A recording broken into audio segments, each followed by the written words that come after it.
Mesdames, Messieurs, bonjour, bienvenue sur le plateau du Silmo consacré à la basse vision. En effet, le Silmo, cette année encore, vous offre à vous, opticiennes et opticiens, un espace consacré à la basse vision où vous pouvez rencontrer des opticiens et parler avec eux de votre ambition d'intégrer la basse vision et ses aides techniques dans vos propositions et services.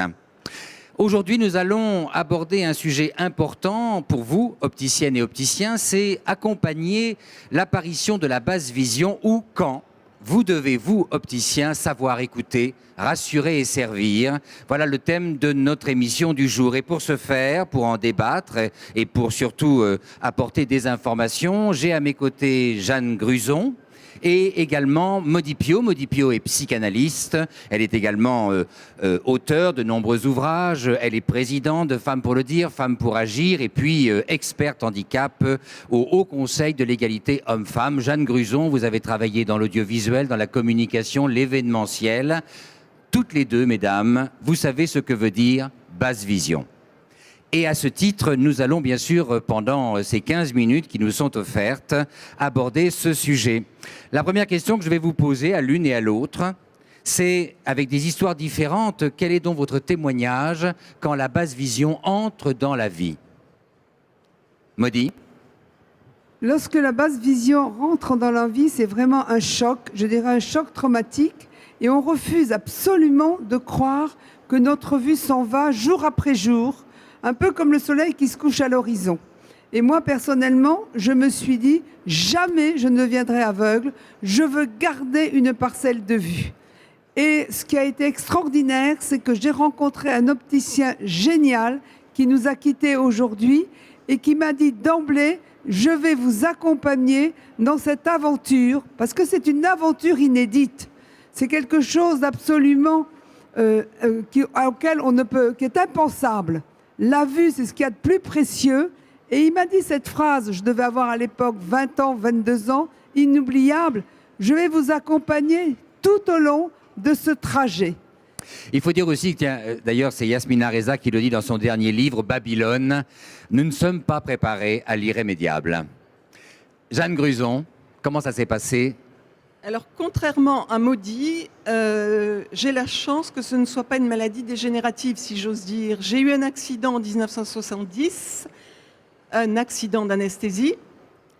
J'avais un bon œil avec correction 10 sur 10 et l'autre œil de naissance était amblyopes avec scotome central. Donc, quand je me suis réveillée de cette opération, j'étais dans le noir. Et je ne comprenais pas et c'était terrible. Et enfin, le choc a été brutal, mais quelque part, comme ce n'est pas dégénératif depuis, eh bien, je me reconstruis heure après heure, jour après jour, etc. Alors, hier, vous n'étiez pas parmi nous pour la remise des trophées du Silmo d'or, mais la basse vision a été particulièrement à l'honneur et ce matin, le Parisien d'ailleurs rend également rend visible une découverte et une innovation portée par Essilor. Quand on devient une personne qui voit moins bien, et pas encore qui ne voit plus du tout, car c'est très important que les opticiens aient à l'esprit que la basse vision ne veut pas dire ne pas voir, mais ça veut dire mal voir. Ça ne veut pas dire en tout cas ne plus voir, mais voir autrement et avoir besoin d'aide technique pour voir complètement. On est d'accord sur la formulation ? Moi, je dirais que basse vision, c'est lorsque un opticien avec des lunettes ne peut rien changer. Moi, l'œil gauche est dans le noir. L'œil droit, je vois la périphérie, j'ai un scotome central. On a beau me mettre toutes les paires de lunettes qu'on veut, ça ne m'enlève pas mon trou au milieu. Je pense que c'est quand aucun appareillage classique ne peut faire quelque chose. On peut dire oui, que... mais par contre, pour la basse vision, puisque moi j'ai une rétinite pigmentaire, les aides techniques m'ont été d'un immense... m'ont beaucoup aidé, m'ont beaucoup accompagné et ça a été quelque chose d'extrêmement précieux. C'est pour ça qu'il faut que les opticiens aient cette patience de l'écoute. Chaque personne est différente, chaque histoire est différente et les opticiens, ils ont, j'allais dire, quelque chose en or dans leur matériel à nous proposer. Et moi, au fur et à mesure des années qui se sont écoulées, j'ai utilisé différentes techniques qu'ils m'ont proposé, mais toujours l'écoute. Ce qu'on m'a proposé à moi n'ira pas à ma voisine, elle vient de le dire. C'est ça qui est important Voilà. dans ce que vous dites, Maudit, c'est quand même que la priorité, c'est de partir des réalités de l'usager. On ne peut pas être sur une offre globale. Il faut bien évidemment savoir écouter quelles sont les habitudes de vie, quels sont les usages, que la personne, est-ce qu'elle aime lire ? Pas lire. Est-ce qu'elle a par exemple un traitement, ce qui veut dire par conséquent qu'elle doit pouvoir lire l'ordonnance, elle doit pouvoir lire également les boîtes de médicaments, est-ce qu'elle aime aller vers les expositions? Bref, quelles sont ses priorités? C'est ça l'objet, non? Mais, Oui, mais surtout, il Ah. faut expliquer à la personne qui perd la vue, à la famille et à l'entourage et dans le milieu de travail. Alors, Parce que justement- être un perdant la vue, ça ne se voit pas. Bien sûr. Alors, Maudit, ça veut dire par conséquent qu'il faut aussi, et ça c'est important peut-être de l'aborder, car je crois, Jeanne, sans vouloir révéler un secret, vous avez été fort longtemps avant d'accepter votre réalité de personne en situation de handicap. Car au demeurant, quand on ne voit pas très bien ou quand on ne voit plus, cela s'appelle un handicap. Tout à fait. Mais quand j'ai eu cet accident en 70, j'étais entre deux mondes, quoi. Je n'étais pas aveugle et je n'y voyais pas bien. Mais il est important que la personne directement concernée soit actrice de la réussite de la rencontre. Oui, mais je vais te dire, dans les années 70, il n'y avait rien. Alors, je suis tombée dans le développement personnel. J'ai fait plein de trucs, le développement, méthode Vitose, les 5 sens, etc. Ça m'aide vraiment aujourd'hui. La première révolution, ça a été l'ordinateur. C'était génial. Et je dois dire que depuis que j'ai découvert tous les appareils qu'on trouve chez les opticiens basse vision, chez des fabricants ou des revendeurs qui proposent des supernovas, des ceci, c'est assez génial.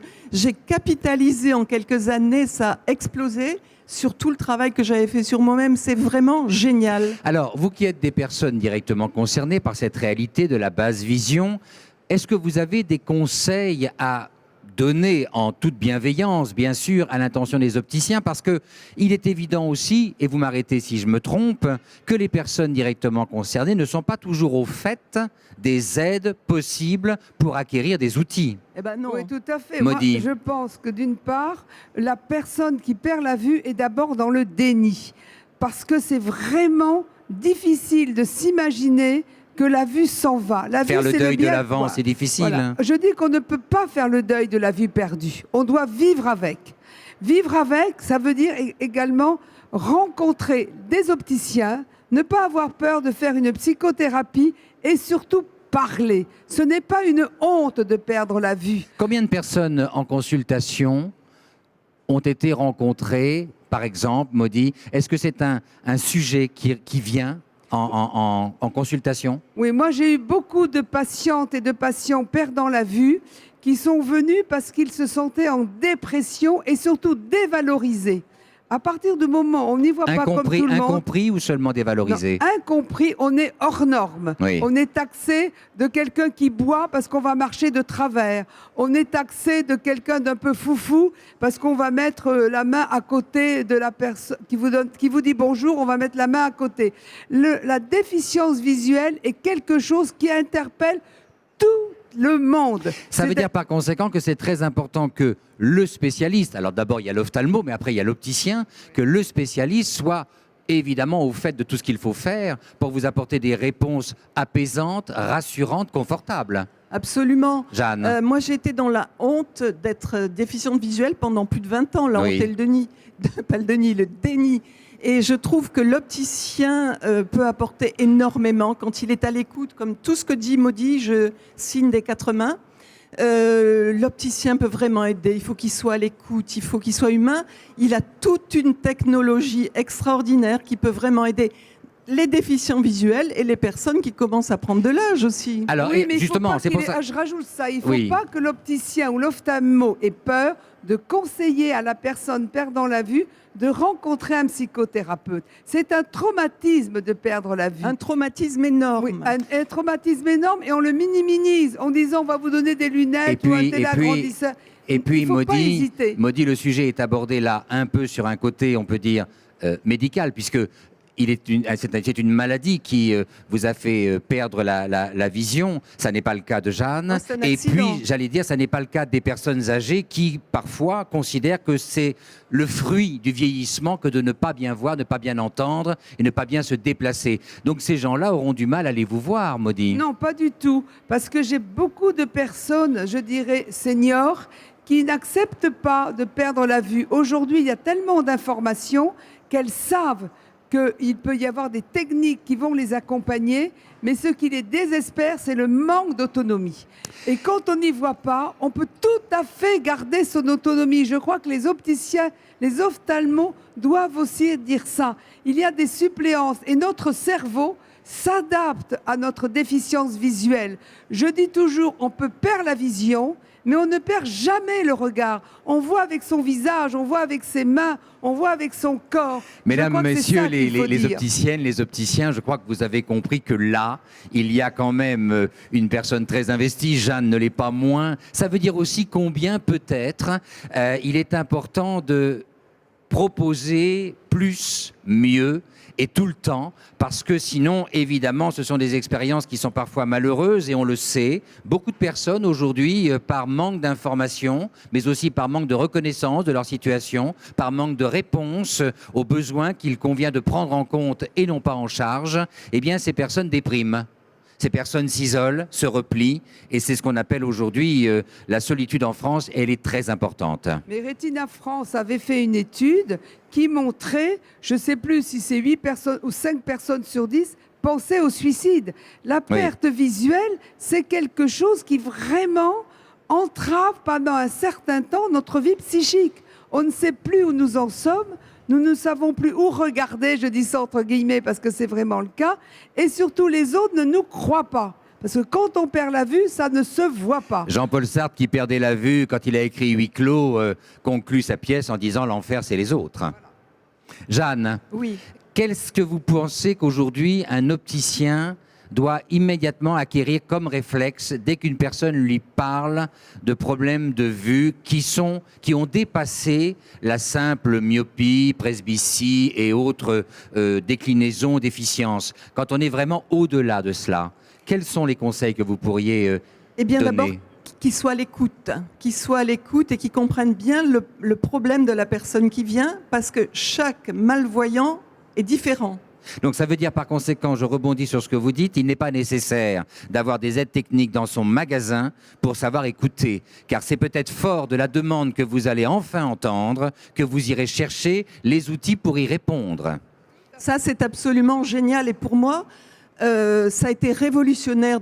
Je l'ai découvert assez tard, dans les années au début 2000. Mais c'est révolutionnaire. Vous alliez voir un opticien parce qu'il était clairement affiché comme étant quelqu'un qui avait du matériel, ou vous alliez voir un opticien parce que vous pensiez qu'un opticien, tout naturellement, traite tous les problèmes de la vue? Je n'allais plus voir d'opticien, je n'allais plus voir d'ophtalmo, mais je suis allée, grâce au professeur Maille, j'ai fait un bilan aux Invalides, basse vision, puis de la rééducation. Là, j'ai rencontré Cédric de Maton, qui m'a fait découvrir encore plein de choses.